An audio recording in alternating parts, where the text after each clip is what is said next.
عصر کے بعد اسٹڈی کرنا پڑھائی کا اعلیٰ وقت کیا ہے؟ کیا عصر کے بعد دنیاوی اسٹڈی کر سکتے ہیں؟ شریعت کے اعتبار سے کس وقت پڑھائی کرنا صحیح ہے اور کس وقت نہیں؟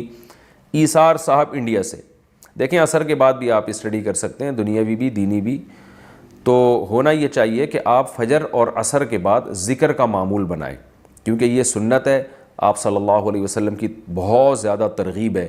آپ صلی اللہ علیہ وسلم نے فرمایا جس نے چوتھا کلمہ لا الہ الا اللہ وحدہ لا شریک لہ لہ الملک ولہ الحمد وہو علی کل شیء قدیر 100 دفعہ صبح 100 دفعہ شام، چوتھے کا لفظ حدیث میں نہیں ہے، کلمہ ہے حدیث میں، کہ یہ 100 دفعہ صبح 100 دفعہ شام پڑھا اس نے، تو آپ صلی اللہ علیہ وسلم نے فرمایا کہ اس سے زیادہ کوئی نیکیاں کر ہی نہیں سکتا سوائے وہ شخص جو اس سے بھی زیادہ دفعہ پڑھے، اور بنی اسماعیل کے غلام آزاد کرنے کا ثواب ملتا ہے۔ اسی طرح تیسرا کلمہ ہے سبحان اللہ والحمد للہ ولا الہ الا اللہ واللہ اکبر۔